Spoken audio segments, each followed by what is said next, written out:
La obra Saint Seiya, creada por Masami Kurumada, es una de las narrativas más influyentes del anime japonés, no solo por su impacto cultural, sino por la densidad simbólica y ética de sus conflictos. La historia sigue un grupo de guerreros, los caballeros, que luchan en nombre de la diosa Atena para proteger la justicia y la paz del mundo. Sin embargo, más allá de las batallas, la obra plantea constantemente reflexiones profundas. Por ejemplo, ¿qué significa realmente la justicia? ¿Es la fuerza quien la define o existe independientemente de ella? En ese sentido, Saint Seiya no es solo una historia de combate, sino una reflexión narrativa sobre el bien, el mal y el sentido de la acción humana.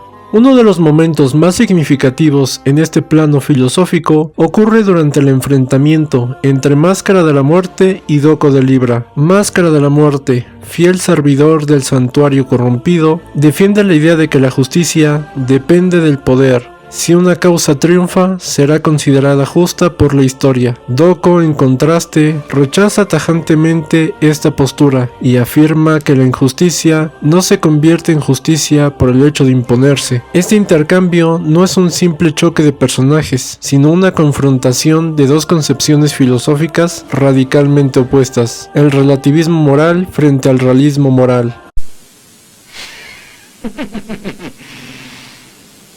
Bueno, creo que estás listo para morir, anciano. Has traicionado al santuario y debes pagar por este desacato. Así que lo hice. Desarles, quien te ordenó deshacerte de Libra sin excusas, asesinará a Atena y se quedará con el santuario como un señor, traicionándolos. ¿Y eso qué importancia tiene? Ya veo. Creía que esos caballeros que le juraron lealtad a su santidad no sabían nada de su maligno complot. Pero veo que tú sí sabes bien que Arles es un hombre muy cruel y aún así lo sigues. ¿Será que la definición de justicia e injusticia cambia según sea el momento adecuado? Tanto así que la historia siempre lo ha probado. Lo que Arles intenta hacer ahora puede parecer maligno y feo. Pero si llega a ganar, podría parecer un acto de justicia para otros. En otras palabras, el poder lo hace justo a la vista de los demás. Si tú pierdes, entonces tú serás el injusto. Eres un tonto. ¿Qué dices? La injusticia jamás se convirtió en justicia. Como dijiste, eso es algo que la historia pasada nos lo ha probado. Incluso el Imperio Romano, el cual tuvo el más grande ejército, fue derrotado y hace mucho que desapareció de la tierra. Ese es el modo en que el poder de la injusticia decae. La injusticia siempre es injusticia. La justicia verdadera es y será siempre la justicia. Eso no cambia, como tampoco él cambiará, sino tú lo verás en el futuro. Máscara de la Muerte sostiene, en el fondo, una tesis relativista. Lo justo e injusto cambian según las circunstancias históricas, y sobre todo, según quien vence. Si un poder triunfa, su versión de los hechos acaba siendo vista como justa. La justicia no sería entonces una verdad moral objetiva, sino una interpretación impuesta por el vencedor. Esta postura encuentra resonancias en ciertas lecturas del pensamiento político de Nicolás Maquiavelo en El Príncipe. Maquiavelo describe cómo el gobernante debe actuar en función de la conservación del poder, incluso si ello implica apartarse de la moral tradicional, aunque Maquiavelo no afirma explícitamente que el poder crea la justicia. Sí muestra, en la práctica política, el éxito tiende a legitimar los medios empleados. Esta lectura ha sido interpretada a menudo de forma simplista, como una defensa del principio "el fin justifica los medios".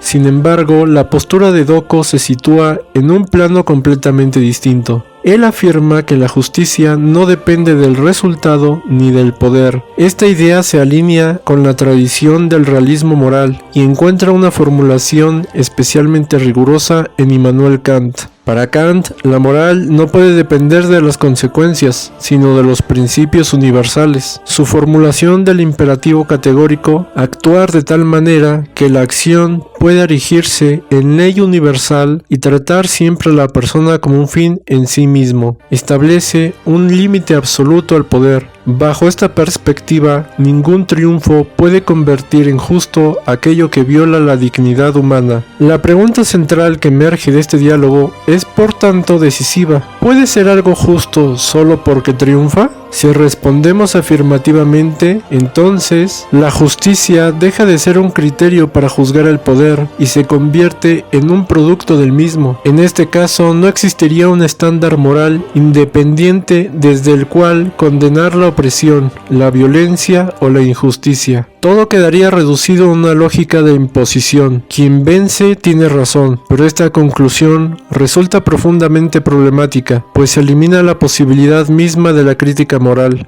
La historia ofrece múltiples ejemplos que ilustran este problema. El Imperio Romano, mencionado por Doco, logró expandirse durante siglos mediante la conquista y la dominación. Sin embargo, su poder no convierte automáticamente en justas sus prácticas, como la esclavitud o la represión de pueblos sometidos. Del mismo modo, en el siglo XX, regímenes totalitarios como el nazismo en Alemania o el estalinismo en la Unión Soviética justificaron sus acciones en nombre de fines supuestamente superiores, la pureza racial, el progreso histórico o la igualdad social. Durante un tiempo, estos sistemas lograron imponerse, controlar narrativas y reescribir la realidad, pero su triunfo momentáneo no transformó sus crímenes en actos justos. Al contrario, la posterior reflexión histórica ha permitido reconocer la magnitud de su injusticia. Estos ejemplos muestran que el poder puede influir en la percepción de la justicia, pero no en su naturaleza. Puede imponer una narrativa, pero no alterar la verdad moral de los actos. Aquí radica la postura de Doco. La justicia no es un resultado, sino un principio. No depende de quién gana, sino de si una acción respeta o no aquello que hace valiosa a la persona humana. Aceptar la tesis de Máscara de la Muerte implica una consecuencia radical, la autodestrucción de la justicia. Si lo justo depende del poder, entonces deja de ser universal, pues solo valdría para quien se impone. Deja de ser estable, pues cambiaría con cada victoria. Y deja de ser crítica, pues ya no podría juzgar al poder, sino que se definiría por él. En otras palabras, la justicia se vacía de contenido y se convierte en un simple instrumento de legitimación. Por el contrario, sostener que la justicia es independiente del poder permite mantener un criterio normativo que trasciende la historia. Esto no significa negar la complejidad de las situaciones humanas ni la dificultad de las decisiones morales, sino afirmar que existen límites que no pueden ser cruzados sin destruir el propio sentido de la justicia. Es precisamente esta convicción la que ha permitido a lo largo de la historia denunciar abusos, cuestionar sistemas opresivos y defender la dignidad humana, incluso frente a poderes aparentemente invencibles. El diálogo entre Máscara de la Muerte y Doco, lejos de ser un simple intercambio dentro de una obra de ficción, plantea así una de las cuestiones más profundas de la filosofía moral y política. Nos obliga a decidir si la justicia es algo que se impone o algo que se reconoce, si nace del poder o si por el contrario es el poder el que debe someterse a ella. En última instancia, la respuesta de Doco encierra una advertencia fundamental. Cuando el poder pretende definir la justicia deja de existir, y sin justicia, lo único que queda es la fuerza. Espero les haya gustado el video.